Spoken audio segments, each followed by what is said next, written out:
Hello and welcome to the FootyCon TV. Forgot what show was on there. And this is We're the North Bank. We got SJ here for you. How are we, sir? I'm doing very well, thank you. I think we've both been under the weather of recent and we seem to be both back on the mend. So, yeah, I mean, it's good news. How you doing? Yeah, kind of. Yeah, it's kind of there. I mean, it's not completely there, but it's there or thereabouts.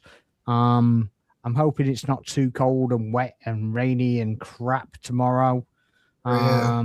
Because it's I've basically still got a bit of an ear infection, and yeah, I'm not sure I need to see that in my life, to be honest. Yeah, I've got a slight cough, so I'll try and mute myself if I'm going to cough, but I should be all right. You're right. You'll be fine. Be fine. Khalid says, "Evening, guys. Evening to you, Khalid, and anybody else that's in the chat. Please make sure you're hitting the like and the subscribe and sharing out the live. Any comments you got on what we're talking about? Stick them in the chat. I'll get to them as soon as I can see them. Sometimes I see them, sometimes I don't. So we'll interact with them as much as we possibly can. What do you want to start? Do you want to start with Tonali? Because obviously that's I mean, you know what? That specific journalist, what's this? Plettenberg? Plettenberg, whatever his face is. Yeah. Yeah, I'm not too sold on them, to be honest. I think they just threw it out there as a thing. I mean, it was actually confirmed later by Ornstein. But yeah, I thought when it came out, I thought it was much for nothing because we don't have any money to spend. I don't think so. It'd have to be a loan with an obligation at the end of the season. And it just seems weird. We think we don't have any money. Yeah. Well, it's think we don't have any money because of injuries. We haven't gone to the market. But Newcastle are in the Champions League playoffs. They're also chasing the top 5 position, and it seems like a really weird thing to sell one of your key players in the midfield to.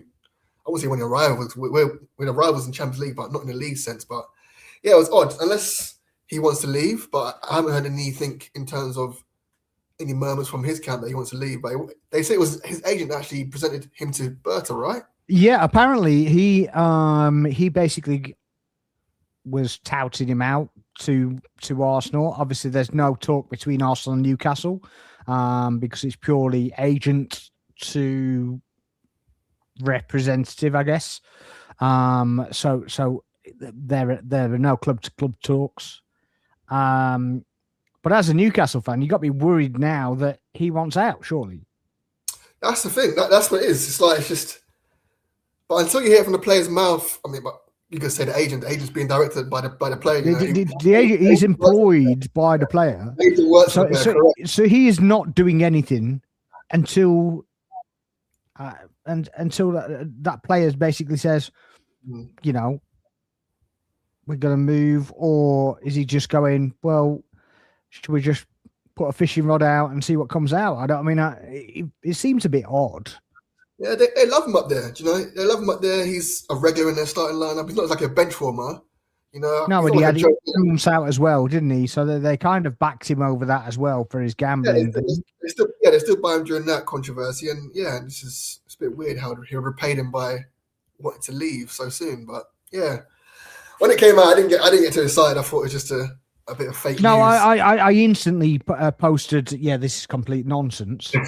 But yeah, it did turn out later in the day to be revealed by Ornstein, because I think it was Ornstein and Fabrizio that basically said there's no truth in it, and then they came out and said there is truth in it. Nothing's going to happen, whatever. Do you think we need him? Do you think we could use him? Yes, I in that middle, I think he's a very intelligent player. He reminds me of he reminds me of Zubimendi, but he gets forward a bit more than Zubimendi does. He's a very clever player, and I think you can never have too many options in that midfield. We've lost Marino, and when there we go, and you just can't put a price on quality and experience, which I think he has in abundance. So yeah, I think he's someone we can deal with. We can possibly move on someone like a Norgard. If we bring him for Norgard, our floor for me raised a little bit, just in terms of quality. So yeah, I think he'll be a great addition to the squad. But I'm trying to question how much it actually cost to get him from Newcastle. Yeah, this is the thing, and for me as well, I think Norgard for the price, for the value, unless you can make money on him selling him now, I don't really see the point, especially when we've utilised him at centre back as well. I think his value to the squad. I do think that Tonali is better than him in that position, but it sounds a bit sad, but I think Norgard is like the new El Neni. That player who's just in the squad. Jorginho is more Jorginho for me. Yeah, okay. Yeah, so he was a direct Jorginho replacement. So I feel like Jorginho was trusted a bit more and he got a bit more minutes. I don't think so. I think you'll probably find that because of the fitness of and the mobility of Jorginho. Yeah, that's why I put it as a basically a sideways kind of comparison. But you need those kind of players in the team. You need those players in the squad. Sorry, players just happy to be part of the squad and be part of the journey. With the trophies this season. And willing to step in if needs be. Like you said, he plays centre back. That's not a natural position, but when called upon, he's gone there. And I think he played very well against Club Brugge at centre back. Did he also play and Portsmouth? Portsmouth. All the he played 3 Champions League games, didn't he? Correct. Yeah, he played Club Brugge. He played the Kairat, and he played the and he played all the League Cup games, I believe. Yes. And a couple of Premier games. I think he was injured for the first one, Port Vale. He was out for that, wasn't he? Because he had a back injury or something. Yeah. And then he's played every one after that. So, But I mean, if Marino's got basically a broken bone in his foot, where'd that come from? It was like, training. I was trying to think back, did he get injured during the game? But I don't remember him. Unless somebody stood on him in the game or... Yeah, because it's not like an injury you get just kicking a ball. Something has to be like an impact injury. So it could have been one of the teammates in training possibly. Yeah, the thing is that he's probably training as a striker heading goals as well now. Mm. So it doesn't take much for a centre-back to, step on your foot and... it's that kind of deal. I mean, the boots now are nothing to what they used to be, are they? It's they're like blowing little bits of plastic now. It's they used to be all leather and really solid, and actually take some pain. But they're actually changing them like 2 and 3 times in a match now. It's just mad. Well, was you expecting us to replace Marino? Do you think we needed to? To be honest, I can't see how a broken bone.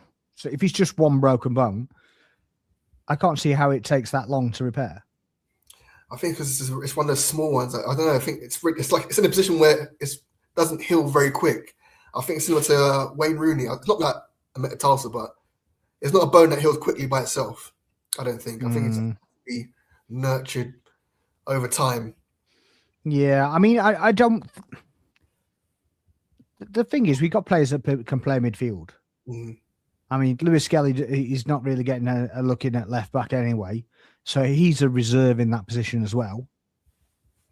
He has played 6. He can play 8 as well. Mm. So you got him. I think there's a reluctance though by Mikel Arteta playing in that position. Oh, I agree. But I'm talking about in emergency. I'm talking about absolute emergency. Yeah. I mean, somebody was saying about Ranieri, and you're like, well, I've never seen Ranieri play as a number 6, to be honest. No, he's going to play as an 8 to a 10, that kind of role. So I don't really understand why you're using comparisons of that. Oh yeah, we loaned out Ranieri and Marino gets injured. Well, I don't understand the comparison. I've had conversations with people basically going on about the 3 DMs again, and you're like, I thought this myth was put to bed. That one DM has played as a striker the whole pretty much over the campaign. So I don't understand why you're still using the DM kind of nonsense. It's like a Swiss Army knife, Marino. He's played, like you say, he's played DM. Well, this is the other thing. I basically said, well, Norgard played at centre back, but I don't put him as a centre back. I put him as a defensive mid. He utilised as a centre back. Yeah. Rice utilised as a right back, but I don't put him as a right back. I put him as a midfielder. Yeah. Who can play 6, 8. I mean, to be honest with you, I think you could put Rice in goal and he'd still do a job. I think he did that one time. Did he do that for West Ham? I feel like he went in goal one time for West Ham. Probably wrong, but I can imagine maybe he did. I'm not in the stick for West Ham. Seems like something he would do. It seems like something that he would do, yeah. and probably enjoy doing it. But not that I want to see him in goal, but I think that's a possibility. But to be honest with you, I don't really see that we needed improvement in that area specifically unless we can raise the floor. Mm-hmm. So if we can, get a starter or somebody that's potential to be a starter, then I think I would. Yeah, I think I would get, Aiton Ali or whatever. But he's going to command, like you say, he's going to command a high fee, high wages. Certainly not going to happen in the latter stages of a transfer window. It's closing in like 5 hours, 6 hours time. It closed already. It closed at 7. No, I know, but when the story kind of came out, yeah, sorry, apologies, yeah. That's all I'm saying. It's just like, it doesn't make any sense. Yeah, I mean, Charles said here, is the window closed? It doesn't close at 11 anymore. It just closes at 7, as SJ just said. Khalid just confirmed. Yeah. Okay, Tonali's profile is close to a 3-figure player, close to Christ Almighty. Close to plus coming from Newcastle. It's too much to do in a short time. We should have done a younger guy from a first 11 team somewhere. Yeah, but this is the thing, isn't it? I mean, like we were saying, it's kind of weighing up whether you want somebody that just can fill boots or somebody that's actually going to raise the level of the squad. And from what I've seen anyway recently, and what I hope is happening, is we're trying to raise the level at the same time as kind of refreshing the squad, just kind of building up and not resting on laurels, you know what I mean? Yeah, I agree. So like I said, it's always going to be difficult with the timescale. I think even with the injury, I don't think the club were generally serious about getting someone in, and like I say, it was very difficult. So yeah, it was just for me, it felt like what we get on a lot of transfer window closing days from an Arsenal perspective was just a bit of hype, just to keep us going, to keep us ticking along. And then the window closing, you go, oh, no one. Okay, let's assess what we've got here and move on. But I don't know about you, but I wasn't panicked that we weren't getting anybody. And it's the first time I can say that for quite a few years, to be honest. It's a stark contrast from windows of previous where we're scrambling, saying who can we get. People are down. I mean, even last year, really, where it was like, well, this player could really help us, in an actual title challenge, and we're doing nothing. I didn't actually watch the coverage. So how they normally have a reporter down outside the stadium. The reporters usually inside the stadium. I don't bother anymore because I think Sky are just slow sports news anyway. So you're going to see it on the internet long before that they get hold of it. Yeah. So I don't really buy into anything they say, to be honest. It's just kind of, Cave, whatever it is. Solid Cave, hell, whatever his name is. A quick segue. Do you think has that ruined the transfer window experience for you? Like the Fabricios and the Ornsteins? Because like you said, it used to be Sky Sports. We sit there's a ticker with the money every time there's a transfer spend, or we just pass £1 billion, etc. Has it been ruined for you with just the social media aspect of it being first? Do you know it is ruined a bit? Yeah. It is ruined a bit, and obviously the kind of Özil moment and the Arshavin moment was a January as well, wasn't it?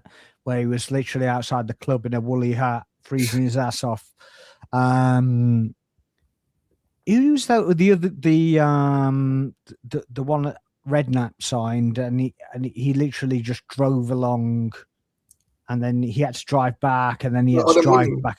Odin Wingy, yeah, he drove down. It was Odin Wingy, wasn't it? Yeah. And that was mad.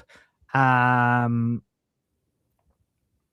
yeah, it has spoiled it a little bit. But then I kind of don't miss it either, because it's just like, well, I mean, Sky's gone a bit down the pan anyway for me. You know, all this fan club nonsense. Yeah. You know, yeah. That's why we have YouTube. We don't need you prats basically making crap up. I mean, have you seen Scholes' latest revelation? What's that one? So the revelation today is that only Man United can stop Arsenal. Oh, is it? Oh, yeah. I think I'm at the point now where I think he's doing it for clicks, and yeah, that's literally all it is. Yeah. And Ferdinand is the same. Yeah, agree. Literally, they just do it for clicks, and we don't need that. We don't need that. You know, you're professional pundits, let's say, and we pay you for your opinions, for your insight as professional footballers. We don't need you to do what we can do, and just make up random crap. If we wanted to be dishonest ourselves, we could literally just go and literally just go, well, what are we going to make up today? I think Crystal Palace might win the league, actually. You know, something. Yeah, things like that, or you know, Paul Scholes eats his daughter's toenails. You know what I mean? He could come up with all sorts of stuff, couldn't he? Really? But that's the fandom. That's professional pundits and that podcast with Nicky Butt, Paddy, with Nicky Butt, and with Scholes on, has got to be the most disingenuous podcast I've ever heard. And it's literally like I just seen something in the comments. Sorry, I'll come back to that. So yeah, it's like the most disingenuous stuff that kind of puts together, and it's like we're going to go through these points, and each one we're going to have a clickbait point to it. Yeah. And we're sat here now having a conversation about football, and you know, I'm going to go through and I'll post some clips. And they either make it or they don't. Yeah. You know, those clips are there to promote the channel. That's all they're there for.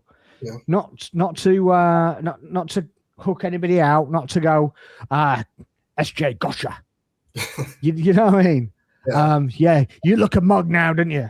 You know, all this, and it looks like that kind of podcast and whatever. It's just all it's set out to do, and I just don't like it. Yeah, I think it's a shame, because these are professional footballers who have left the game, and when they leave the game, they're in I'd say they're in a more pole position than the likes of me and you, because they know the game more than we ever know. So if they actually sat down and had intelligent conversations, they'd probably get more viewers, and you know what I mean? Do you know what I mean? Well, they are getting the viewers no matter what. That's the problem. Yeah, I get it. So they're getting the views and basically just talking this crap. Yeah, they're going about it the wrong way. Yeah, and all they've got to do is just have a genuine conversation. Yeah. And I don't know if you've seen the guy on Sky. And to be honest, it's done the rounds because basically people have said, yeah, this guy is not getting called back again.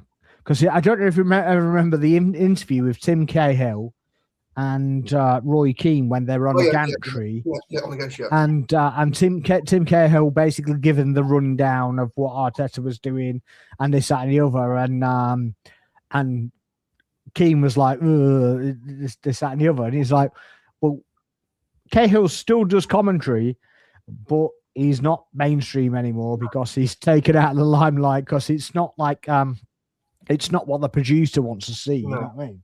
Yeah. So this kind of I think it was on Sunday Supplement, and this guy sat there and he's basically going, everybody's moaning about these corners and stuff like that. They've just found out how to do it better than everybody else.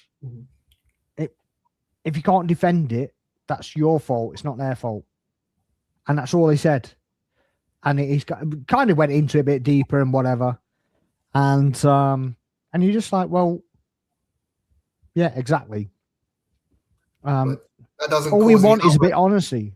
Yeah, yeah, exactly. That doesn't cause it outrage. So, yeah, exactly. So it's not clickbait enough. Yeah. So yeah. So Khalid says he's had Fabrizio blocked for years in answer to your question. Dopamine comes from Ornstein bombers. Yeah, I mean that's fair for the most part. And he said that's not a lie, Sparks. And I was like, yeah, he's talking about the toenail thing. I know it's not a lie, but we could have made it up, couldn't we? I mean, it's one of those things that we could make up, and you know, we could have literally just gone out at the start of that day and just gone, well, here's one of the things we're going to make up. We're just going to do this as well. Quick word for the women's team. Greatest in England, 65th trophy recently, and 39's Lydia Williams McCabe. That was never a penalty, by the way, on McCabe. That McCabe did. It was a ridiculous decision, to be honest. A couple of goals need a statue outside soon. Yeah, absolutely. I mean, they do so much for the women's game and for the men's game as well, to be fair. So fantastic effort from them. The weather was atrocious. I thought the ref just kind of wanted to string it out a little bit. And that's why she gave the penalty. But I don't know how she gave the penalty. I don't understand. Nor do I, but justice was served in the end, you know. Yeah, absolutely. Yeah, I mean, I'm glad it didn't go to penalties in the end, to be fair. But that's obviously what they were going to. Daniel said, "Evening, gents. Feeling lighter after the last weekend." Yeah, I mean, it was kind of a bit stressful, wasn't it? The last week or so. So yeah. What difference a week makes? Oh, that's it. Well, that's it. You know, we're living in a reactionary world right now. Like I said, with social media, you lose one week and the other team wins or draws. It's chaos. There's a meltdown online, and then 7 days later, with a lead restored, and everything's happy. Everything's rosy in the garden again. I don't know if we're going to get into the game. Do you want to get into the Leeds game or? I wanted to go with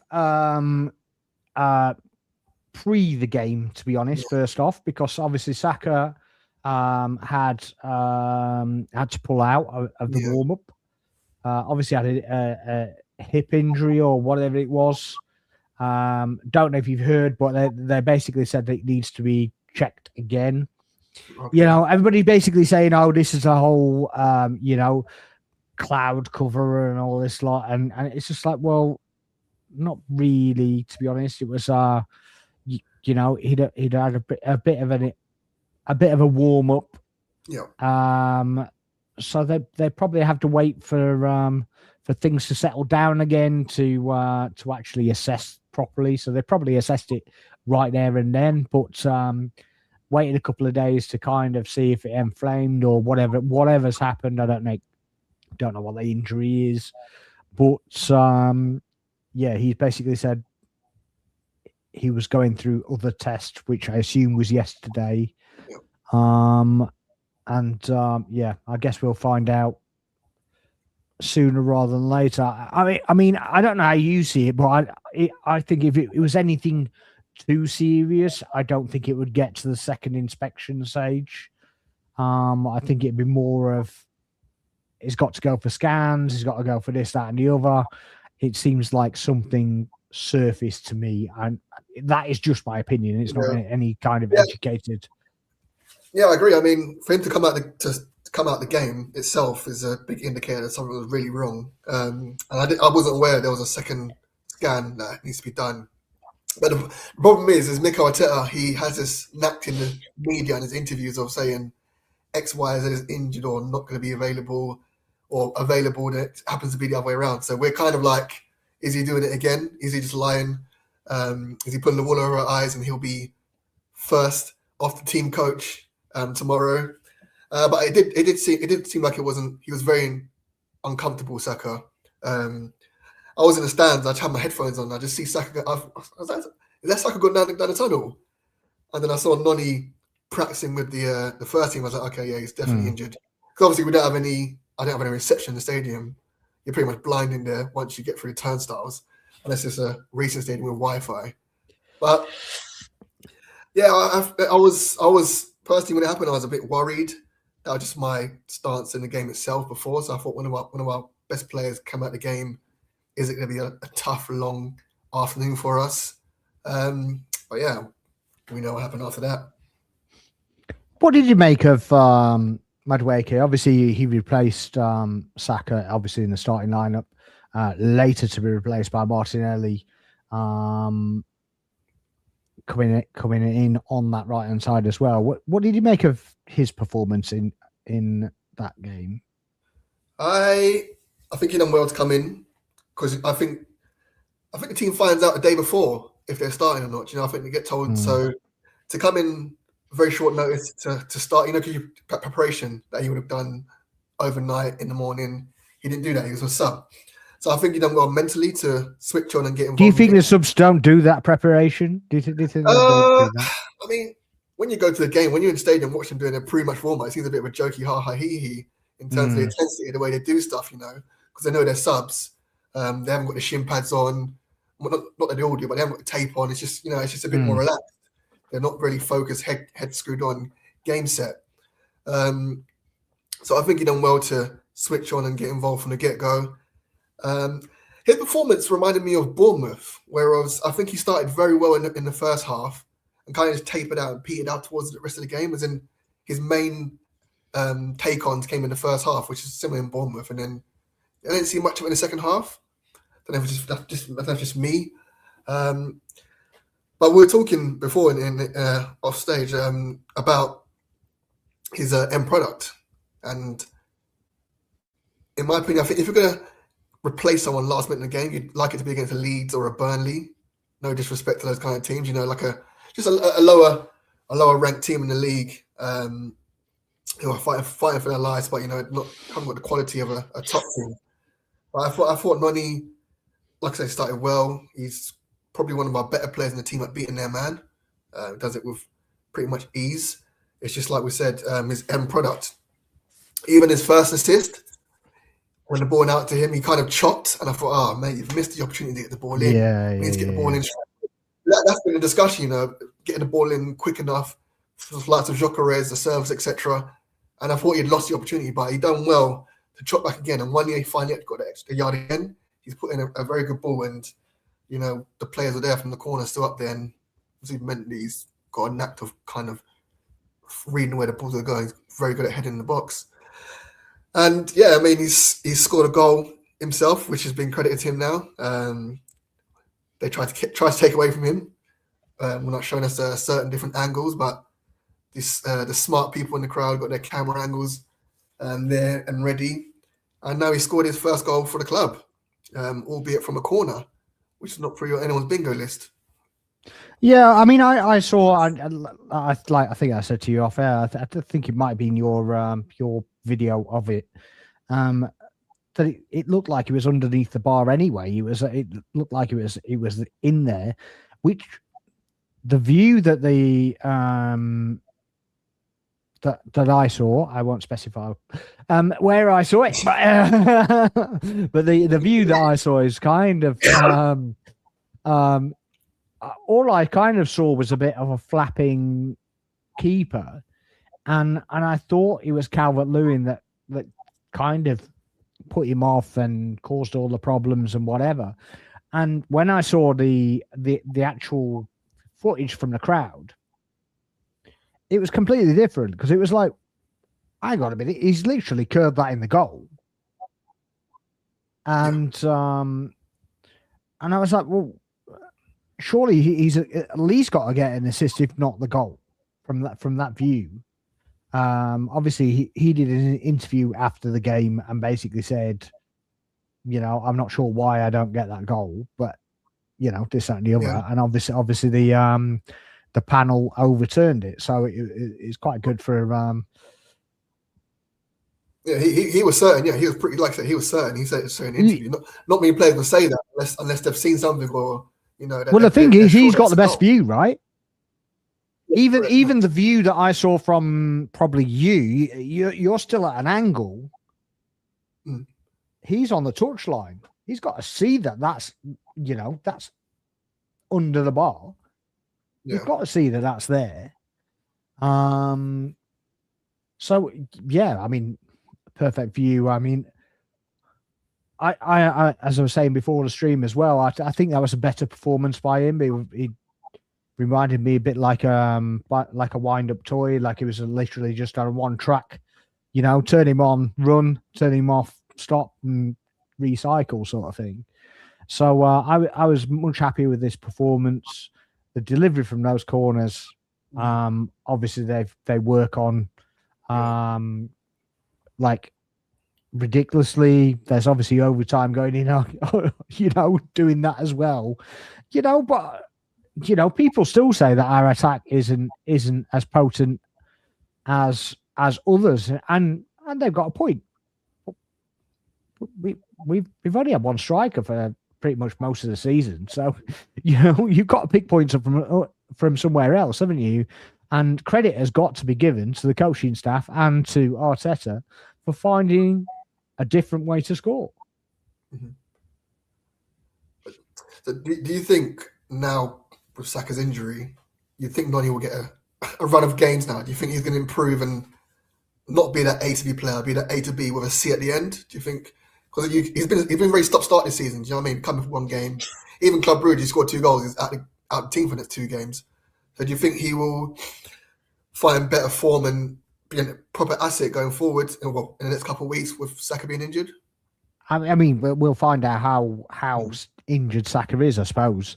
Because firstly, the best thing that happened is that Saka was injured and he took him out. He didn't risk him. He took the decision, not like he did with Saliba earlier on in the season. And he literally took him out of the limelight and went, right, okay, not taking any risks. We've got the guy in there for you, basically sit it out. And that has got to be the biggest improvement for a start off. Whether he takes his opportunity, that's up to him, isn't it? I mean, at the end of the day, obviously if Saka doesn't start, then he does, isn't it? That's what we got him for. Yep. So Khalid says Noni most likely start tomorrow, and I mean it's pretty unlikely that anybody else does, and it's up to him, isn't it? At the end of the day, it's not. You start getting bigger squads, and you start getting to clubs that start spending money and showing ambition and doing whatever. You've got to satisfy that starting berth, haven't you, or that position in the squad. Otherwise, I'd like to think anyway, we start to get ruthless, and we start going, right, okay, you're not cutting the mustard, mate, off you pop. We'll get somebody else in. But do you think that mentality that you said there, do you think he only does it with a certain few players? I know he's done it with Odegaard now, but the Odegaard thing, as fan base, we probably would have done it 3 or 4 games back. But I don't think so with Odegaard. I think the Odegaard now, I think that's purely because of Havertz. Yeah. I don't think that he does that with it Waneri back. I think he offers more quality than Waneri. He offers more quality. I mean, if you had a Vieira, say, whatever, he ain't dropping Odegaard for no Vieira. No. Right, if he was still here. I I don't think I'd want him to do it with Eza, because I think Eza's brought in for a different role. I think what Eza does is on the other side, and I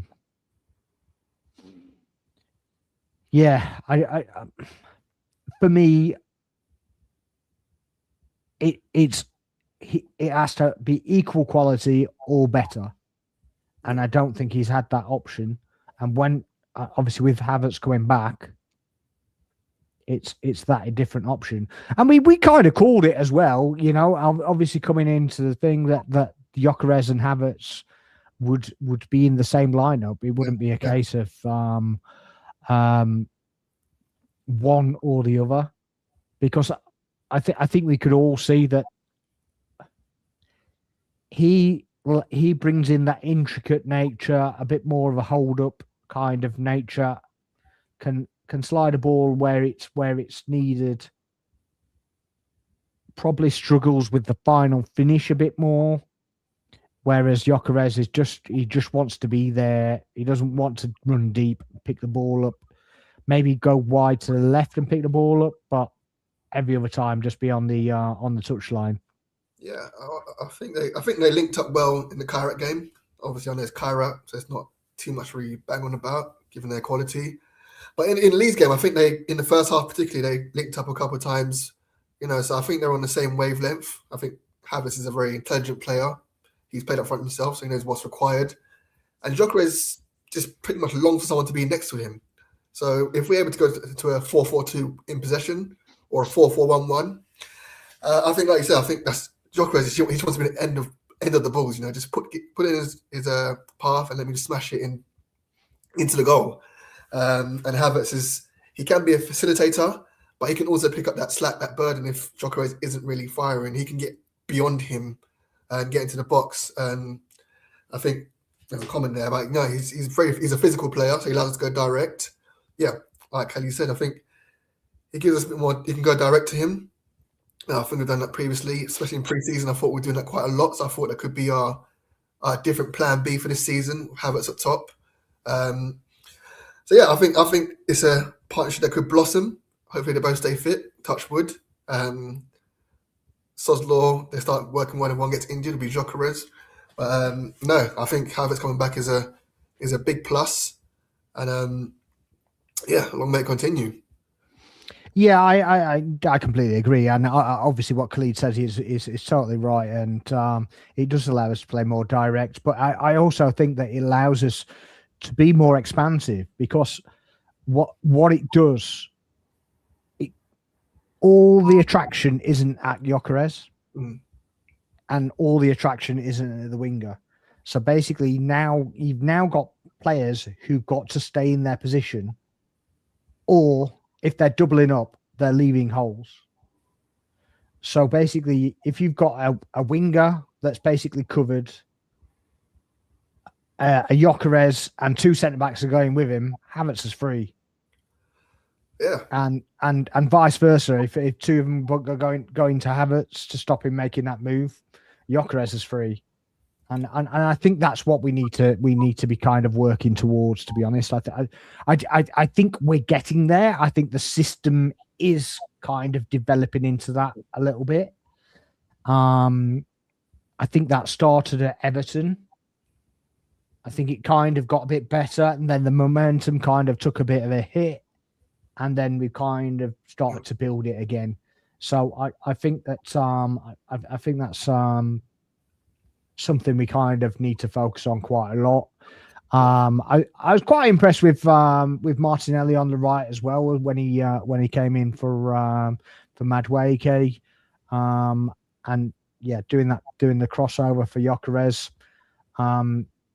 He used his eyes, which I found was quite amazing, to be fair, because you know, on that left side sometimes Martinelli, man.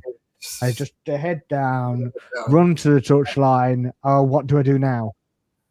Yeah, how about, right, when you get to the edge of the box, we start looking around and maybe think of what we're going to do before we get to the touchline, and it gives you 25 yards, or I think it is 25 yards, but it gives you that kind of time for you to make that decision on what you're actually going to do, or you're going to kind of manipulate the defender in such a way that you're going to be able to do this rather than just get to the byline. What was interesting for me was Martinelli actually cut back, which was something that Saka's been labelled with doing too much this season. And he cut back onto his weaker foot and crossed it in to the box, and Gyökeres is there, you know. So could you imagine Saka being there, cutting back to his stronger foot and crossing it? It's just, You know the problem with Saka doing it, I think, for me, he kind of cuts back, and then he kind of feints to go to the byline, and then cuts back again, and then does the same thing again. And I kind of get that you're trying to baffle the defenders and whatever, but I do find that it's a bit samey and a bit not really that creative. But then when it works, you know, obviously, because you're attracting the two defenders, and you're trying to either get down the middle of them, you're trying to run by them and whatever. I do like that he's doing a bit of kicking, because he's been getting kicked a lot. And I don't want him to be a bully or anything like that, but I just want him to stand his own ground and basically just go, right, I can give it back as well, mate. I've got boots as well. So you know what I mean? But I do feel that he just needs to be a bit more, I don't know, just man up a bit. Do you know what I mean? A bit more give what you get sort of thing. Dom says, evening chap, sorry I can't join, still working. No worries, Dom. We'll see you next time, probably Thursday, I think. Well, I'll see him tomorrow because I'm going to the game. Are you going to the game tomorrow? I am. Yes, okay, I am. I might see you as well then. But yeah, so yeah, hopefully we can do that. Guys, if you're in here, please make sure you're hitting the like and subscribe and sharing the live as well. Appreciate everybody that's around here and joining. But just a point I want to make, what you said about Saka and how he feints and chops. Even though Martinelli chopped back, it was all done in like a quick 3-second sequence. So Gyökeres, even though he made a run, it was still in the same sequence, as in he chopped back, took a touch, and crossed it. So Gyökeres can make his run and get in front, and he was there, ready, holding the defender off. And whereas if he'd done it with Saka, it would have been the defender would have time to get round to the other side, and that chance would have gone. So I do think there is something to be said about maybe getting the ball quicker into him. And I thought it was a very good finish, to be honest. A very good finish. Well, yeah, I agree. I mean, I can guarantee that all the holding that was being done on him, if he hadn't scored, he'd definitely be getting that penalty, wouldn't he? You'd hope so. I wouldn't bank on it, but you'd hope so. No way he's getting it. Absolutely bloody no chance. But what would the social media been like had he not scored? Because remember that chance he had just before when he got through and the defender got back. See, I think he actually hit that too well. Really? In the way that he got all his foot on it, so basically he got his laces on it, and if he'd have cap-ended it, it'd have gone in. But should the defender been given a chance to get back was more the point that people were saying, because he was ahead. He was about a yard. He was a yard ahead. I know he's not the fastest, but the thing is, one's got prepared for the ball, and the other one's only got prepared for a slide. Yeah. He hasn't got to control the ball. Yeah, he's just got to make sure he's in front of the ball, and that he's going to get a touch on the ball. I agree. I mean, as a centre back, that's what I'm doing. Well, we see our centre backs doing that all the time. You see Saliba and Gabriel making tackles, and we say, "Oh, great tackles." Yeah. So but it works both ways. We can make them tackles, and them tackles can happen to us. To be honest with you, I think it looked a bit better. It looked a bit easier on the Gyökeres side, because me as a centre back, I've got more of his shirt. Yeah. There's no way I'm letting him run like that. I'd literally have got some of his shirt by the midriff and kind of disguised it, and then slid in.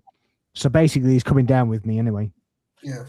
So, and you're never giving a penalty away for that in the Premier League because they're just useless. Khalid says he felt he's one touch too many. I can get that. I agree with that, yeah. I kind of get it. But like I said, if you're a striker and he's a bit of a lump, let's be honest, maybe he just needs to lose a bit of the chunkiness. But as a centre back, you just have to fling yourself. Yeah. And was it Shook? What's his name? It might have been. Yeah, it might have been. And he's basically 6'4", isn't he? Yeah, he's a big lad. Yeah.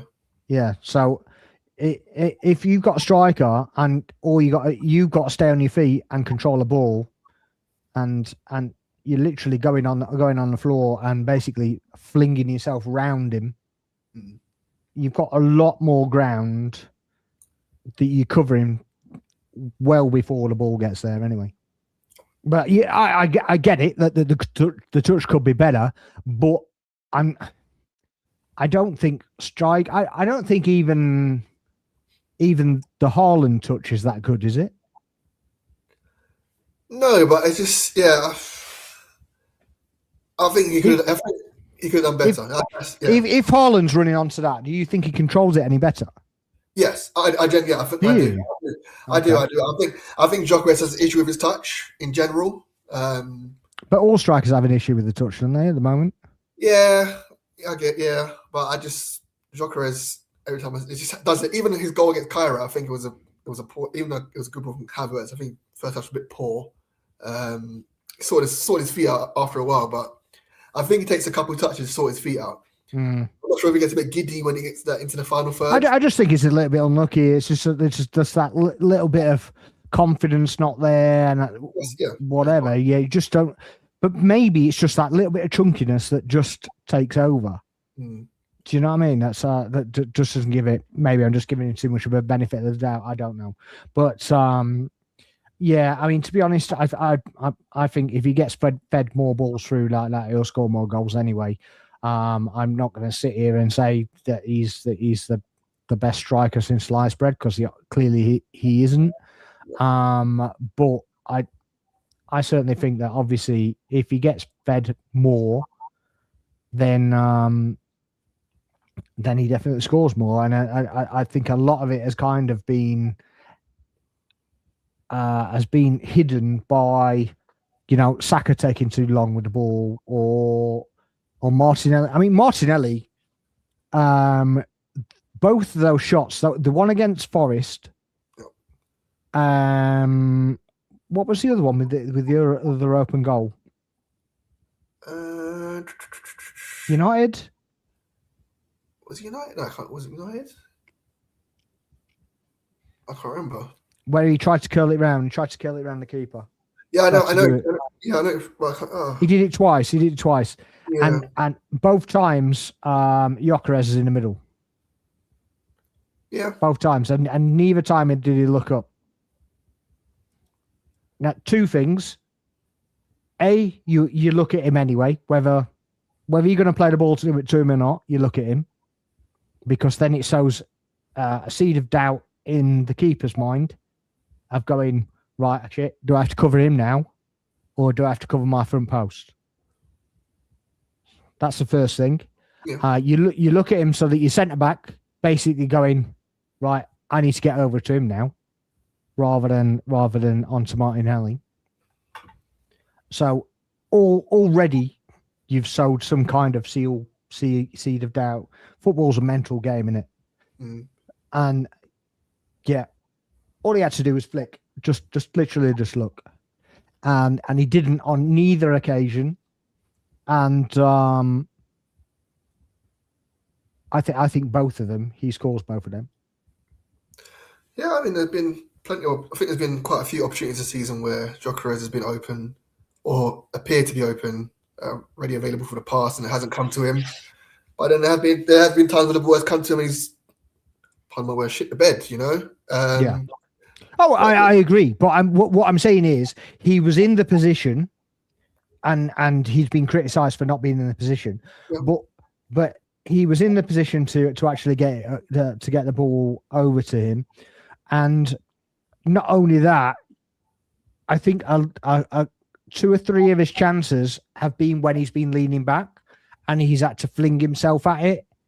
And I think in both of those circumstances, his shoulders are already over his knees. Yeah. So he's not going to fling himself backwards. He's literally just going to either side foot it or literally just belt it so hard at the keeper that it either goes past him or the keeper's going in the goal with it. Yeah. So that's just my interpretation. I mean, I never played as a striker, but that's kind of the perception that I kind of got. Because obviously, when you play as a decent height of a centre back, that's kind of what you're taught, isn't it? When you get up there, you get up there for a corner or whatever. You know, this is how you're going to hit it when you actually get into that point, to that area. Khalid says Jesus' goal was so good. I thought it was really, really good. The way he shifted the ball around and just kind of, just a little bit of confusion, and it was a Jesus of old kind of finish, really, wasn't it? He's just a frustrating player because he come on against United. He did nothing, did he? Absolutely nothing against United. He's such a frustrating player because he come on. He looks so good. He straight away just got involved. He's on the halfway line linking up. He had a chance before. He just bent it just past the far post. He had the cross from Timber, header, point blank, keeper, decent save straight at him, and he got his goal. You know, he did all that in about 25 minutes. Could have had a hat trick. Like you said, the United game, non-existent. And it's just like, if you could produce what you did against Leeds and you come on and we've got a quality striker there and we can just rotate between you and Gyökeres. But when he's given his chance, sometimes he just doesn't really take it. And it's just, like you said, it's just frustrating. But, I mean, I don't think he's really given Arteta much of a headache in terms of selection. I think Gyökeres is in pole position right now. Would you agree? Yeah, absolutely. Yeah, I mean, even with the goal from late on, you're still looking at Gyökeres, Havertz, aren't you? Yeah. I think that's our pairing for the games. Well, especially the Premier League games. You might be see a rotation tomorrow in the FA Cup, but I think in the Premier League and the Champions League games, if Havertz and Gyökeres are fit, I think you're going to see those two together. But like if the game's going one way or we need to get a goal or just see the game out, Jesus, if he can come on and produce that, then we're gonna have a quality player come to the bench for the rest of the season. It's just frustrating that you can't reproduce it all the time. Because remember when he first came from City and that Leicester game, I thought, wow, what have we just signed from Man City? Why have let him go? He scored that chip to the far post, and then I know he's been on lack of injuries. But Jesus, I find he's just a player you can't dislike because he seems like just a genuine decent guy. He tries his hardest. It just doesn't come off for him sometimes, and just when he goes missing, he really goes missing. But yeah, I like him as a player. Hopefully, he can reproduce what he did at the weekend. Just bottle it up and just before you come on, drink that juice and come on and just Yeah, I still think for me, I think we move him on in the summer or somewhere close to that and try and get replacement really because I don't think we can renew his contract because it's at his current wages. I don't think we can renew his contract. No, I don't think so. But I think that they're also negotiating a decrease on Havertz as well. Oh, yeah, that's another one as well. I just don't think going forward we can give those two because it just sets a not a dangerous precedent, but it's just we can't really. Well, it is a dangerous precedent, isn't it? It's literally you can't have them as the top earners anymore. And I mean, Havertz is what is he 29 now? Not far off. Yeah, so it's. But yeah, I mean, I still think that we need to be freshening up in the summer again, and obviously just kind of moving with the time, so we don't have to buy, 6, 7, 8 players at a time. So, but yeah, obviously we need to get this season out of the way first. Agree. Yeah. But yeah, what did you make to Hincapie's performance? Because he got hooked. What time did he go off? 75 minutes. What did you make of his performance? It kind of in my mind because I was going to ask you the same question about Hincapie. I promise you, we ain't shared notes, everyone. I was going to ask you the same question. We haven't shared notes. No, definitely not. I thought he played very well. He was getting up. He's getting into the final 26. third. Oh, 26. Wow. Yeah. Okay. I'm getting with 3 more years. Yeah. Yeah, I thought Hincapie played very well. I didn't think he would be a left back for us this season. I thought he would sign more as a Gabriel, quote unquote, backup. But I'm seeing, the more I see him at left back, I see he's got very decent qualities going forward. He's not afraid of putting the ball in the box. He's got that tenacity and that aggression that Gabriel has. That left side is pretty much aggressive times 100 when they're both playing together. So yeah, Calafiori as well. Yeah, yeah. But he's a bit different to Calafiori, isn't it? Because I think Calafiori is a bit of a maverick and he's a bit more sexy on the ball. You know, he's got that bit of a technical quality. But I think Hincapie has got the ability to, you know, thread the ball and link up play. But I think it's just a solid player for us. If we're looking to, you know, attack from the right, bombing our right back, so Timber or White go forward, Hincapie is capable of sliding across, making it a back three naturally. So yeah, I like Hincapie in the team. I don't think he will be a starter when Calafiori is back. But again, we need a squad, and I think he's a very good squad player. And when he's called upon, I think he gives us all and does well for us. What was your thoughts? Yeah, I mean, to be honest with you, I agree with you everything. I don't think that there is a such thing as a starter and a bench player anymore. I don't think that exists. I think we play enough games with so much, so little time going by that everybody's a starter, everybody's a rotation player. And I think Hincapie and Calafiori are really good at kind of just taking over from each other. I do think Hincapie got a bit tired. Yeah. I obviously, you only just come back from injury as well. I think he was. He looked a bit knackered when it was. Just got to that point, and he's just like, okay, yeah, everything was a little bit loose and a little bit kind of lapsy-daisical, I guess. And I was just like, you're right, okay, he's tired now, just get him off. Khalid says Hincapie and Trossard got no chemistry. That left-hand side was non-existent. I'm not totally convinced by that, to be honest. I think that they play differently, but I think Trossard thrives when he's got Calafiori going past him, and I don't think Hincapie was given the instruction to overlap him. I think he was there to push him on. That's what it looked like to me. I don't know what it looked like to you, but it looked like he would. He's shown he can invert. Yeah. But it looks like he wasn't given the instructions to invert to me.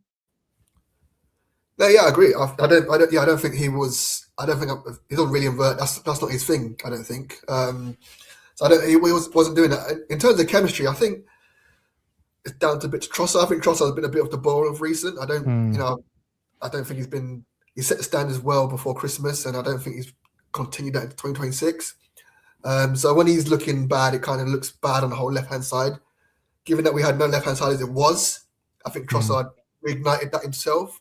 So now he's kind of taking a step back. The left-hand side seems a bit non-existent, as Khalid said. So I think if Trossard gets his game back, you'll see more of a chemistry between them. And yeah, but I just think it's just coinciding with Trossard being a bit out of form, if you can call it that. Yeah, Trossard annoyed me a little bit because he tried to do a couple of like weird tricks and he tried to nutmeg the defender. Yeah, and I'm like, you don't need to do that, man. You just we know that everything's a bit slow playing round and whatever, but even if you meg him, you're not getting past him. He's just going to No. block you. Yeah.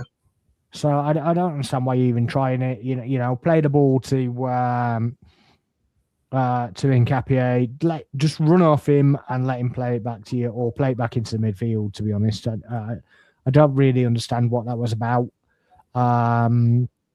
Obviously, we didn't have the flexibility to take him off because Martinelli was there as cover for Madueke. So yeah, I'm quite glad that the cover was used for that right side as well. To be honest, because I do think that Trossard was actually popping up on that right hand side in that Saka position quite a lot.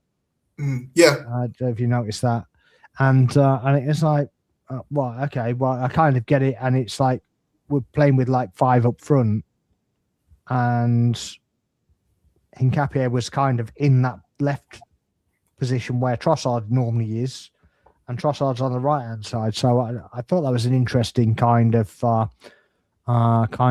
development. It was like where you were saying it was like a 4-1, but it was like a 4-1 integrated in that whole line. So it was like a 5 up top. So it was a bit weird, but especially when we get called negative and we've got 5 up the top. Just like, right, okay, yeah, it's just like, well, yeah, we didn't have many options before. Now we have got some options.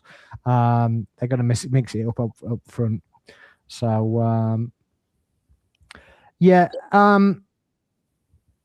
Any other notable kind of Let's go that left hand side. I think we were doing well down our right hand side, and it was a clear setup, which has been in recent games where we kind of draw from goal kicks in particular. We draw the attackers play out wide and knock it in Saliba, and he's our ball carrier quite often now.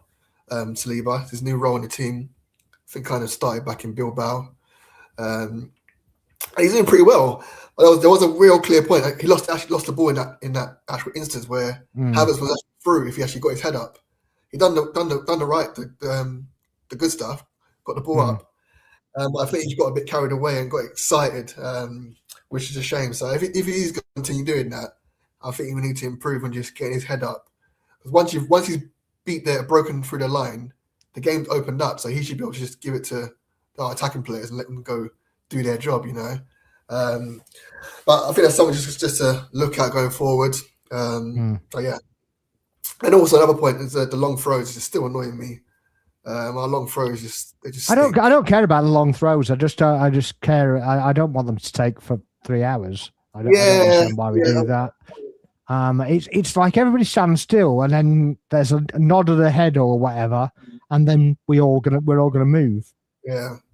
And the funniest thing I saw though, it was there was a geezer there, and there was actually somebody in the crowd on the touchline, basically, because we were taking such time on the throw in, and he's like, and the guy's shouting up for the referee, this, that, and the other, and the ball basically went out the same place for a Leeds throw in. He did exactly the same thing.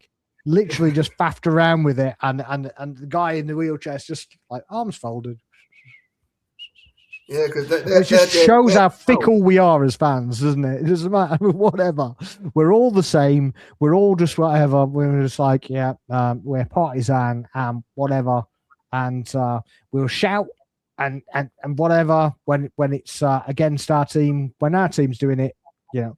In fact, actually, at Emirates, we're probably more pissed off with the time taken from throw-ins than the opposition is. So, it's all right, but sometimes it just kill the momentum for us as well as as well. Like said, these same guys basically went for a foul throw, and I think there's that Schick or whatever again, and he just literally just threw it off his head. And you're like, it's a foul throw, mate. You've literally just contested a throw-in, basically saying he hasn't done this, and then you've done the same thing yourself. It's mad. Yeah, I mean, obviously we done our job. At that point, we're 7 points clear. What was your thoughts going into the Sunday? Just 1 second. Just 1 second. Was it? Do you think it felt easier than it should have been, or do you think because the way it had been kind of built up by everybody else, and everybody's saying that Leeds are going to get results and stuff? I think it was more. I think because our form was. I mean, we drawn 2 and lost 1. We've gone to Forest, drawn 0-0. Yeah. So I think it was. It should have been a 0-0 by that way. Yeah, I think it was a bit of both. Leeds are pretty decent at home, and I think we were just out of form, and our attack wasn't clicking, and we hadn't scored a goal in in 2 previous games. We scored against Man United, but I think that's where it was. I think it was just a bit of our form playing a part of how this game might go. But yeah, I do think it was easier than what I thought it would be. I think Leeds had 1 shot on target the whole game, so it's like we reverted back to our old. Did they have 1 shot? Earlier season. I'm sure they had 1 shot on target. I can't remember. I'm sure they had 1 shot on target. Right. Yeah, in compared to our 9. Remember who it was. No, I don't remember either. I can't remember what shot that was. But it was like we asserted our dominance earlier in the season where we controlled games and just, didn't look really to get out of second gear. Once we got our first goal, I thought we controlled the game from then on. No, I completely agree. It was a bit weird because I thought we might win 1-0. So 4-0 was a bit of a surprise, but I'll take it. Yeah, I had 2-0, but I also think that the way it'd been built, you right? Oh, I thought I lost you. Oh, that's good. I can hear you now, yeah. Okay, cool. Well, obviously what he's billed as and whatever, I just think I think there was a lot of hopium going around and a lot of City Pool and United City, Liverpool and all this lot. I just don't get it, to be honest. I honestly don't know what we've done to be so kind of hated, but to be honest with you, right this moment, I couldn't care less. You can hate it on us all you want. I'm not bothered. Not bothered. It's like 20, and I mean that not, and that's not a Luke Little thing where he's clearly is bothered, but not. He's going to say he's not bothered. I'm actually not bothered, and I actually quite like that it boils your piss. So I'm fine for it. Fine with it. Yeah. I mean, I think it's just our online presence just annoys the hell out of everyone, to be honest. But again, I'm not bothered. Long may it continue. Yeah. And if we do go on to win it, we're going to be the most unbearable fan base. So get used to it. And well, they created that as well. So it's like, well, literally honours for absolutely everything. So I mean, it won't happen the day of the parade if there is one. Because we'll all be there, but strap yourselves in after that because it's going to be long for you. Yeah.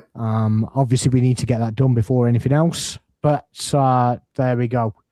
So you went on. You were going on about Sunday, but how would you feel going to Sunday? What was your?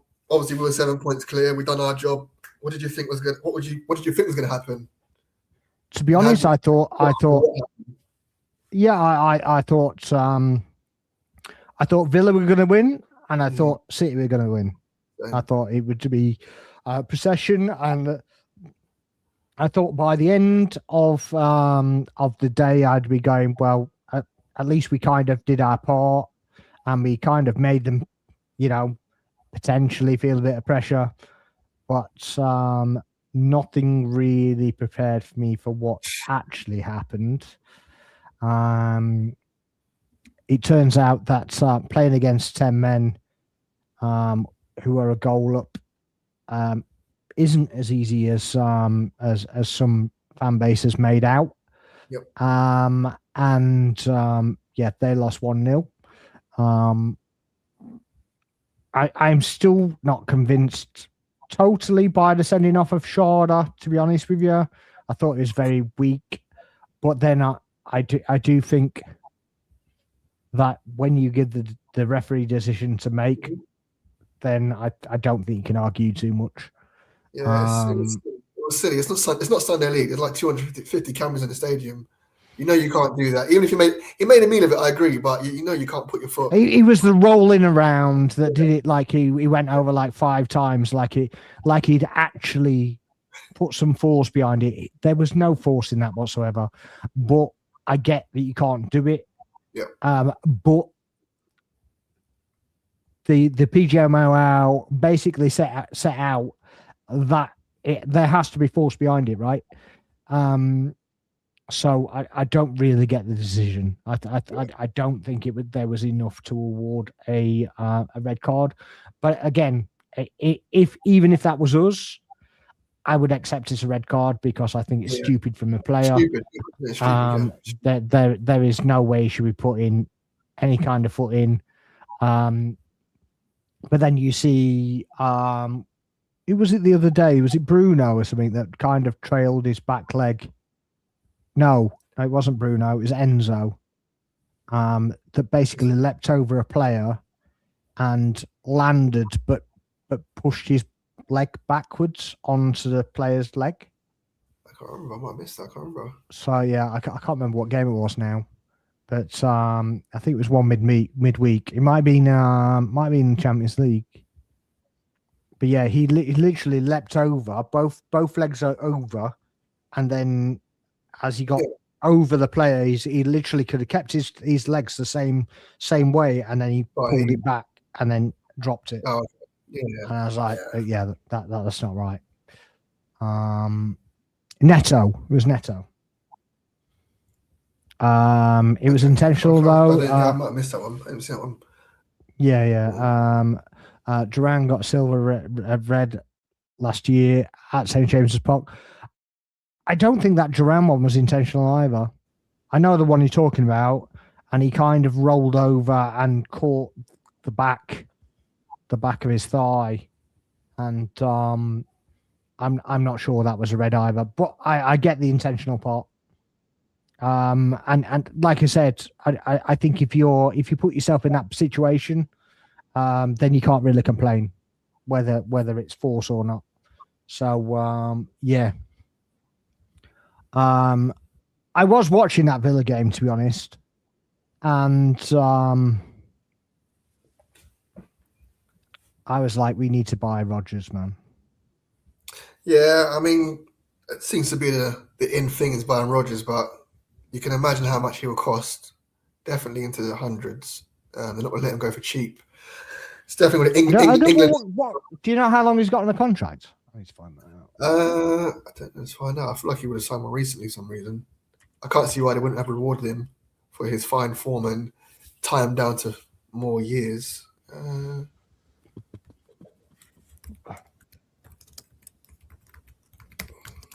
31. Okay, so he's got 5 years. 5 years. Yeah. All right. Well, he cost a bloody fortune then, wouldn't he? Yeah, signed in November 25. So yeah, makes sense. Tie him down, tie the value down. Yeah. So it's going to cost absolutely more for 100 mil to get him out. Yeah, for sure. But yeah, quality player. Even when things aren't happening, he's kind of, there or thereabouts. But yeah, I'd love to have him inside, to be honest. And at least Sade's injured. He's suspended for our game because he's got a 3-match ban, right, for the violent conduct. So if it's violent, violent conduct, it will be. Yep. So, yeah, definitely gets 3 matches for that. That's a bonus. Yeah, I mean, to be honest, if you're, we can't be worrying about players like that. To be honest with you, it's not as if he's a Kai Sado or anything like that. To be honest. Yeah, he scored a couple of hat tricks this season. So he's got Shardras.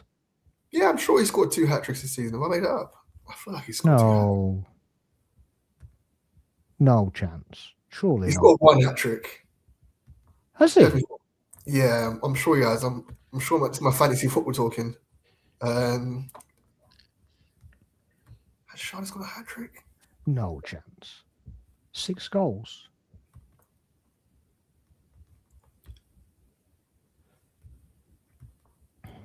Oh, yes, against Bournemouth.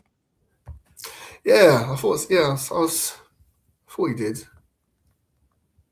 I'm sure. Yeah, but he's only got 6 goals, to be fair. So yeah, but okay. Well, maybe it is more of a positive than I thought it was then. Yeah. But there we go. Yeah.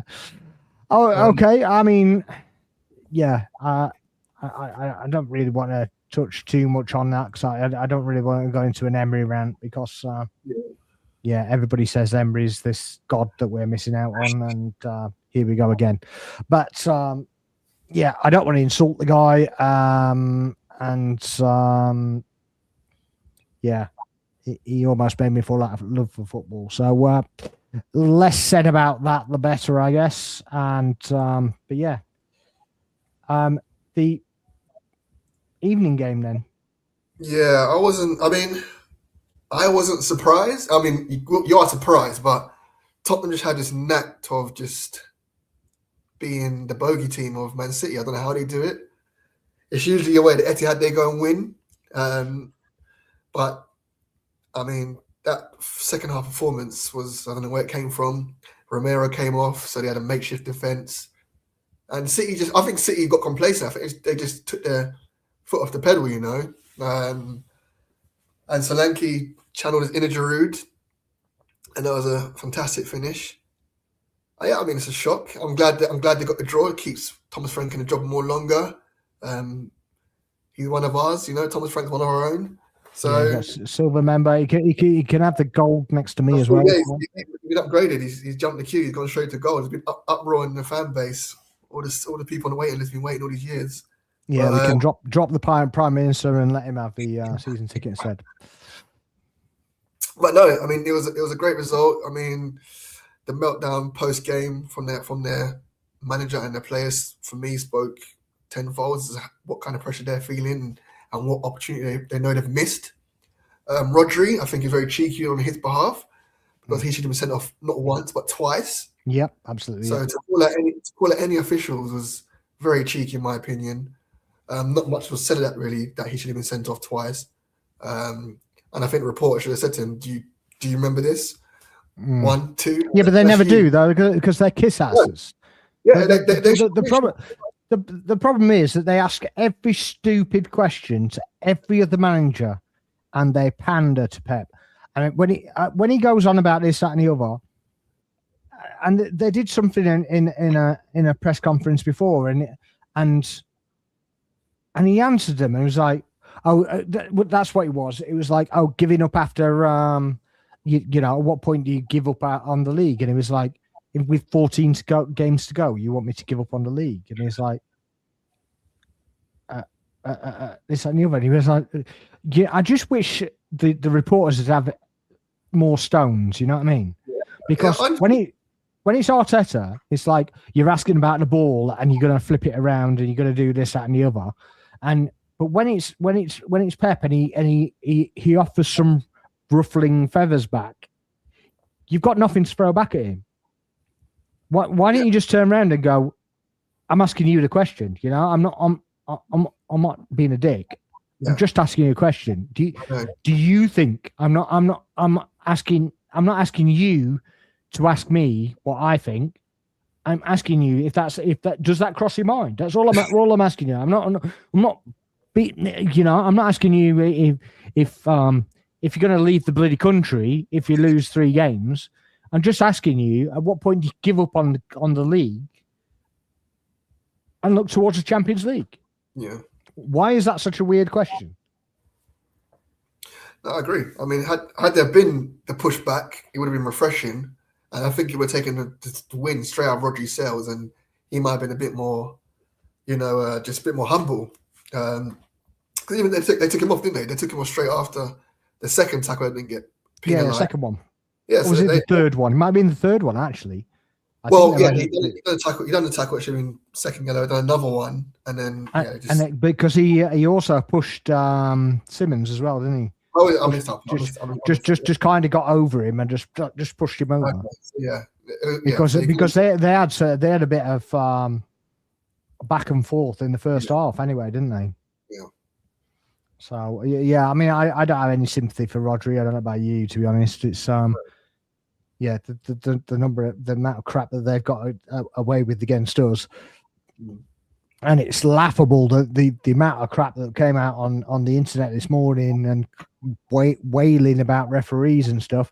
When we were told just to get on with it, stop crying about referees, stop doing this, elite mentality, don't do that, and this, that, and the other, and you're like, right, okay, but I get it. You've got to have won stuff to question referees.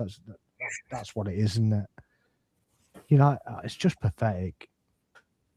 So, yeah, I mean, how do you react to those reports? I mean, it's just like it's like a full-on role reversal, isn't it? Yeah. To be fair, I just it happens too much too often. So I just kind of just tend to ignore it. You know, you get wound up on a Monday, it will just ruin your week because there'll be more on Tuesday and Wednesday. After our game on Tuesday, there'll be more and more. It's just What got me though is the lack of coverage from the mainstream that basically calling out the mentality, calling out them basically just being sore losers and this, that, and the other. And I think it was midday before I saw something come out from Mail Sport. Yeah. Where they basically said the audacity of you, basically, you know, how the bloody hell dare you? Even Simon Jordan sat there going, well, he should be reprimanded. And to be fair, you know, the more you go on like this, the more people are just going to dislike Man City.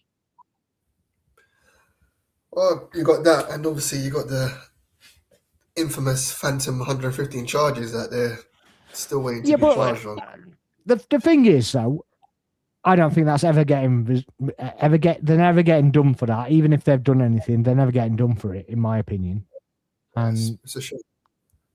Yeah, it's just gone on for so long now, or it'll get to the point where they're out of the title race completely, and they'll go, here's a little slap then now. Yeah, so I can see that coming as well. Well, yeah, if you do it towards the end of the season, give them, 30 points. They drop down to 12th in the league. They lose some prize money, but I think you're being generous with 30 points. To be honest with you, it's more like 10. Yeah. I personally, I think it'd be nothing. If anything, it'd be just nothing of any kind of significance. I think they've just got too much power, man. I think that's all it is. So, yeah. Yeah. Do you want to do any more on the actual game itself? On the Tottenham game? No, I think I don't want to spend too much time on them. We got the result we wanted. I don't really want to. I will say once that I think that in the first half, I think Tottenham played like a pub team, and and I do think that somebody posted a quote from a Tottenham fan, and basically it was like, what was it now? I want us to play that badly that I want I want Arsenal to be writing to the Premier League to accuse us of match fixing. And I actually don't think it was far off in the first half. I really don't think it was far off.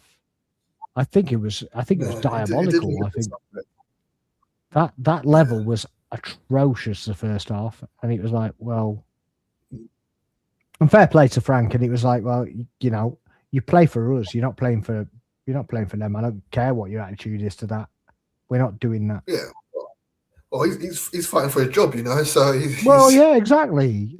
But the audacity of people basically saying, "Oh yeah, he'll lose for us and he'll get sacked at the same time," and you're like, "Hang on." So he does what you want him to do, and you're going to fire him as well. I mean, come on, man. Come on. Yeah. This is just not right. You know, you can't expect him to do exactly what you want, and he's going to get fired at the same time. I'm sorry. So yeah. But yeah, it puts us 6 points ahead of City now. Is it 7 points ahead of Villa? Yes. 14 to go. Good position. Where's your head at right now? Do you think it's a foregone conclusion that we win now, or what are you thinking? Where you? I think it. I don't want to tell me. I think it'd be silly to think it's a foregone conclusion. I mean, we've seen in recent weeks where we drew 2 and lost. I think what's our form in our last 5 games? I don't think it's been that great. I think it's just coincided with City being poor at the same time. So we've got 2 wins, 2 draws, and a loss. So what's that? 8 points from 15. If we did that run again and City won, say 4 or 5 games in there at that same time span, then all of a sudden the gap's 2 points or 1 point, and the pressure's on. Yeah, I mean, we have got cup games in there as well that we did win. So, I mean, obviously it's. I know that's his Premier League form. Yeah, I'm going on Premier League form. I'm just saying. Yeah. Obviously, there's other. Yeah. So yeah, I mean, we've still got a long way to go. It's a lot. 14 games, a lot of games, a lot of points to play for. We've got a Saka injury. Hopefully, touch wood not long. All it takes is another injury to a Declan Rice. These things happen, So yeah, we can't. I'm not with these silly pundits. We're starting. That's it. That's the game that wins the league. If it is, remortgage your house, go back Arsenal and get 2 houses after. Well done. If you think it's that certain and done, then go to your local bookmakers and put everything on there because, yeah, you think it's done. I don't think it's done yet. We got to take it game by game and see where we end up. Like I said, we're still in a lot of competitions. We're not. Like I say, we're not used to being in these. We're normally out in the League Cup by now. In recent years, long before. So I know we've got the squad, we've got the depth, but yeah, more games, injuries, less time to recover. It's all variables and factors that could affect how it goes. But we're in a good position. If you said 14 games to go, we're 6 points clear and 7 points clear third, you were taking it any season. So yeah, I think we're in a very good position, and hopefully we can kick on. My important thing, I'm hoping we get to City at least 5 points clear. I'm not saying they're going to lose, just in case we lose. I'm not saying we'll lose, but I don't see us losing to that City side. Yeah, I can't see it. Just having a little. I want to have a little 6 point buffer when we go to City, just in case. But I agree. I think we're capable of being City, and I think we're going to get onto the Chelsea game. But if we do get through to the final, and I think City should, I think they should get past Newcastle. I don't fear City like I have done in previous years. I remember I've been to Wembley. I was there when Sergio Aguero ran through and locked the keeper. I don't think any of that will happen. I don't fear City in their current guys. I think defensively they're shocking. Well, I feel a strong word, shocking, but they're not the team they once was defensively. Even with Rodri back, everyone thought Rodri was the missing piece. He's come back and we've still got the same issues. He's kind of obviously lost a yard and lost a bit, trying to get back to full match speed after his ACL injury. So I agree. But yeah, in terms of the league, it's not over yet, but we're in a very good position. Let's just take it in little chunks, one game at a time, and see where we are. What's your thoughts? Yeah, I completely agree with you. I take it game by game. I've been doing that ever since the season started in the first place. But I will say that it's not the City side of yesteryear. It's kind of been rebuilt, but it shows flashes, but it's not. This City team will not win 14 games. They won't win 14 games in a row. Like the season, couple seasons down, they won like 17 in a row. The thing is, I think the league's changed anyway, and I do think that that teams parted legs for cities, and I really do, and I think that mantra has been changed in the league, which has made the league more competitive. It is not such a spectacle anymore, but it's a far more competitive league because nobody is giving up their ground and basically going, well, all right, you're gonna have to beat us. And people saying to us, oh, it's just not just Arsenal faces low blocks. No, it's not. No, I completely get that. I do think that Arsenal face the deeper kind of situation because it's been proven that we can't necessarily deal with it. But we've found set pieces and we kind of found ways of handling it, and you've only got to look at the Villa game at the weekend. You know, they Brentford basically scored on half time, and they're just sat narrow. They're sat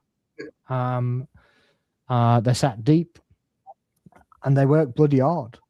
Yeah. And nobody gives away points. Nobody. So I mean, fair play to Emery when he got that run together of wins, because that was amazing. But I think there was a bit of luck involved with that as well, because I mean, certainly for when we went there, we didn't go there with a fully fit squad, and I think if we had done, I don't think we lose that game. Mm-hmm. So I think that'd be slightly different. But I just don't think there's any gimmies in this league, and I just think anybody can take points off you anytime, and I think Spurs proved that once again. But nobody looking at that game at half time would have thought that they'd get anything from that game. And City, even of 2 years ago, don't let that happen. So I just don't think they're the same side. We're kind of running out of time a little bit, but we'll go on to the cup game tomorrow night. Charles put up this question: between Chelsea versus Arsenal and Newcastle versus City, which of these fixtures do you think will provide more goals overall? Obviously, our game, we are leading 3-2, and Man City are leading 2-0 or 2-1? 2-0. Yeah. So what are your thoughts on that? Well, I think our game will provide more goals. I don't think City will and Newcastle will get to 5 goals as it is. I think it'll be a very tight affair, a drab affair at the Etihad. And I think there'll be goals in our game tomorrow. I think Chelsea will come with a bit more attacking impetus. Their lineup at the weekend, to me, suggested they were looking forward to this game. Yeah, they're rotating for it, weren't they? Yeah, I thought it was a bit weird because in the first leg, it looked like he was rotating out and just throwing it away. But now he's kind of like, okay, we might be able to get something out of this game. Let's bring all the heavy hitters back in after this game. Obviously, it didn't work out because they had to come in at half time because they were getting slapped 2-0 by West Ham. Yeah. Decent comeback, which is probably good for their morale. But I think our game will provide more goals overall. Interesting to see what team we go with tomorrow. It's very tough to call. What team do you think we're going to go with tomorrow? Just quickly here. To be honest, I think we go as strong as we can. Yeah. This is the other thing, because Gittins is injured. Yeah. Estevao, I think it was there were kind of there was some family emergency yet to go back home. Yeah. So I guess neither of those will play. But Estevao hasn't played as much as you kind of expect him to anyway. Yeah. Gittins is a bit of a kind of, I don't know, a bit part player as it was. There's a lot of rotation goes on in that squad anyway. I don't think it's a very good squad. I think it's good starting 11. Maybe adding a couple of sprinkles on it, but I don't think there's much depth in the side at all. I think their keeper's still suspect. People seem to kind of he has like one game and it altogether it's kind of, transformations are made and he's kind of some kind of world beater again. And I just think it's a bit of wishful thinking, to be honest. He's got a bit of a reminds me of Almunia. Right, because consistent to a point, but especially when he had the silver hair. Yeah, there was always a howler in there. I'll never forget that near post goal in Champions League final. Never. No. Yeah. Yeah. I won't sleep tonight now. But yeah, it's a difficult one. But I still think we win the game. To be honest, anyway, I think we, I don't think we win it by much. I think we're about 2-1 or something like that. Do you think we go strong? I think we go reasonably strong because that's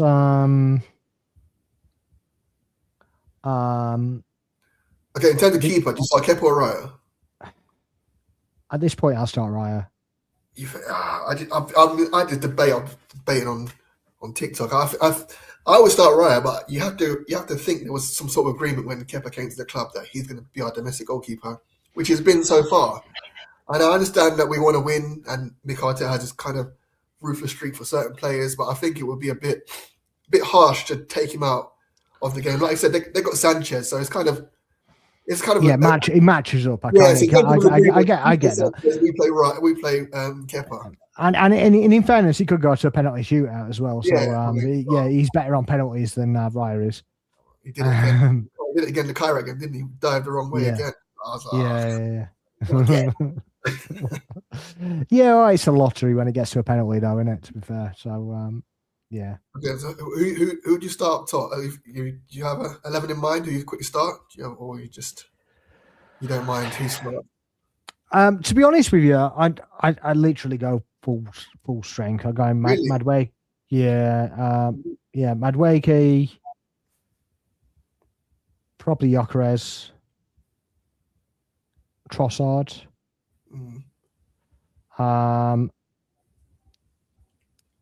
With Rice now in midfield, we haven't really got an option anyway. With Marino being out as such, possibly put Norgard in instead of Zubimendi. You got Havertz in there. You're obviously going to rotate Havertz and Ødegaard anyway. Yeah.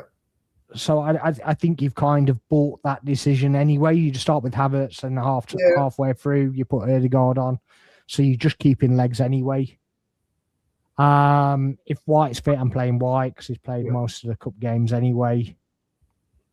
I'm probably starting with Lewis Skelly. Okay. Just purely because he just needs a bit of game time. So I'll probably start him with him with the options of Hincapié, Calafiori on the bench. And you're starting Saliba and Gabriel, I'm guessing. Or you can put Hincapié in, Calafiori in centre back. Yeah. And give Gabriel a rest. Yeah, I just thought just I'll play a strong team, but there'll be a slight few rotation pieces in there because when we win, we go through. Obviously, we're bringing that Wolves game a month forward, so we're going to have a fixture congestion there as such. Well, it's nothing we haven't done before, and and all it's really doing is stopping fixture congestion later. Yeah. So because obviously, if we're in the FA Cup later, then it starts getting right. That game, it's got to get shifted a day forwards, and then some, essentially like what happened to Palace. Yeah, where that comes a day forward, and that goes in there anyway. So, at least we're pulling it out of there, and then it opens it up for something else to go in there. No, it's a good problem to have. You'd rather have that problem than not. So, and in fairness, we can do that twice anyway. So we can do that with the Wolves game, and we could do it with another fixture because where there's a playoff game. Yeah, sure. Yeah. Second playoff game. There's another spot as well. Yeah. So yeah, in fact, haven't we got 4 fixtures essentially because the playoffs? No, the playoffs are home and away, aren't they? So it's just 2 games. Yeah. So yeah, essentially we've got 2 places where you could essentially bring those games forward. So I do think that's the Wolves is a game, an away game as well, isn't it? Yeah, it's away. Yeah, it's away. Yeah. Yeah, so I mean, I do suspect that they do something similar with City. They have to wait because obviously Crystal Palace is in the Conference League, so they've got to see how their playoff works out. Yeah, but it's not based on that, is it? It's about the Prem game. Yeah, well, Man City are supposed to play Palace, and the actual text said because on that game week. Yeah, on that game week, they said European involvement. They need to see whether they're still in it or not. Yeah, so because obviously City finished in the top 8, so they're in the same boat as us. Yeah. And what about Chelsea? Because Chelsea are in there. Yeah, so if they go through, then their game against, I think it's Brentford. It's not Brentford. I can't remember who it is. It gets moved forward as well to the same week as ours, as it would be Wolves. Okay. Yeah. Fine. So it's either who would Newcastle lined up to play? Well, they're in the playoffs. So they can't move it anyway. Yeah, so they would have the fixture congestion anyway, wouldn't they? Yeah. Fair enough. So, before we wrap up, what's your prediction for tomorrow? I think 2-1. I think I think I'd go with that, and I'd be all right with the draw, to be honest with you. I think we did enough to warrant. I don't want us to go out playing for a draw. Yeah. Sure. But if we're in that position, running up to the end, I'm happy to kind of control things and do what we do and kind of play on a bit of a counter. And if we get something on the break, then we get something on the break. Yeah. And happy days. Khalid thinks a draw 1-1. I mean, I'll take it. Yeah, I'll take 1-1. Yeah. What are you predicting then? Again, I think 2-1 as well. Yeah. I mean, I'll take any win, to be honest with you. Yeah. I'll take any win, any draw. I think we've done the work, and the job is to get in the final now. I don't care how ugly it is. I prefer it to be free flowing. I prefer it to be done 5-0 by half time, to be honest with you. But I don't want to go a goal down. That's anything. I don't want to go a goal down. I can just see visions of it happening. It's going to go down, the crowd get down, and then it just gets a bit in the stadium. It gets a bit. To be fair, I think it'd work if it's early enough. I think it'd work kind of in our favour a little bit. Because we then seem to react a little bit better. But Khalid said, "My heart won't take it. We concede early." Mate, I'm nearly 50, mate. You think you got it bad? Yeah, you think you got it bad? Yeah. I mean, if you think if you think you got emotions, right, you haven't seen anything, right? You need to see me in a stadium. There's a reason I don't do watch-alongs, right? Because your heart wouldn't be able to take watching football. You just wouldn't. It just wouldn't survive. Honestly, I'm an absolute nightmare. To the point where I think it was I can't remember which game it was now, but it was one of the games where it was quite tight, and I basically we conceded late on. It's the Wolves game. It was the Wolves game. The when the equaliser for the Wolves game, because I wasn't actually at the game, and I watched it in my living room, and I've got quite an expensive TV, and I had a glass in my hand, and it almost went through it. It was so close, man, so close. You're in the North Bank, Khalid. I'm in block 2 tomorrow. Block 12. Block 12. My seat. I will be in block 5. He's in 5. So yeah. The guy next to me at the Wolves game looked like he was going to cry. Yeah, I mean, I don't blame him, to be honest. I don't blame him. It's just absolutely mental and emotional and all that jazz. But fortunately, it didn't last too long, though, eh? But you know what I mean? Especially since it took so long to actually get ahead in the first place, and then we kind of gave it up and then got it back almost instantly. So it was but the highs and lows and all that nonsense. So But yeah, if you're around, Khalid, then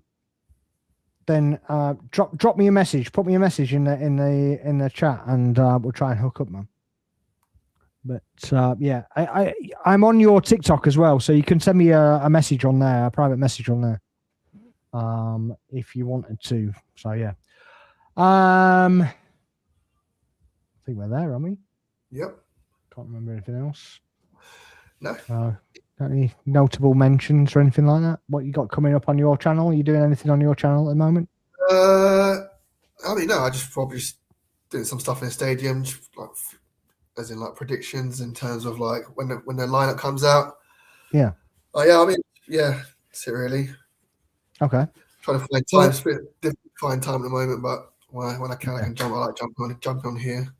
Yeah, we have to give us a shout because we can do something at the stadium as well if you want to do that. Sure. Cool. Right, guys. Please make sure you're hitting like, subscribe, and sharing the live. Any comments you want to put into the comment section below, please make sure to do that. We'll be back on Thursday with a reaction, hopefully, to us getting to the cup final, and with a warm up to the Sunderland game, which Shaka's still out for, isn't he? He's out. Yeah, he's out. Yeah. Do you know what's wrong with him? I don't know, but it's a shame because it would have been nice to have him back at the stadium. You know. No, it wouldn't. No, he put too much effort in the last game. Yeah, that's just true. Fair enough. Yeah. Yeah, I don't need that effort again. Yeah, it was like, oh, I love Arsenal and this, that, and the other. I was like, you're not acting like you love us. You're not acting like that. You're acting like you hate us and you don't want us to win a league. So yeah, Khalid, falling out with you. I can only imagine it means Sunderland. We're winning 2-0 versus Sunderland, hopefully. I think. Are you saying Sunderland win 2-0 or I think we win 2-0. I'm going to interpret that as we win 2-0. Because I can't. I'm going to wait for an answer now. I can't imagine Khalid saying that we're going to lose 2-0. Khalid, answer. Answer the question. Arsenal 2-0. Arsenal. Oh, they're playing right now. Right. Why did that football? Right, I had no clue what you were going on about there. I didn't even know there was a game on tonight, to be honest. So yeah, Sunderland, Burnley. Yeah. Where are they actually in the table then? If they win that, so Sunderland is still 8th. Yeah, they go back in the top half. Yeah. Which is good. Yeah. Pretty good. Yeah, Burnley got up to 15 points, but it's still not going to be enough to keep them up. Burnley are gone. Yeah. It would be funny to see Sunderland finishing above Newcastle, though. I can't lie. That would be quite funny. So yeah. I thought, Khalid, you were saying that you think Sunderland were going to beat us 2-0, and as we were talking out about the Sunderland game, you know what I mean. But yeah, I get where you're coming from now. But yeah, thank you very much for joining us. Thank you very much, SJ. Welcome. Thank you for joining us as usual. And yeah, this is Footy Corner, and we're the North Bank, and we'll see you next time.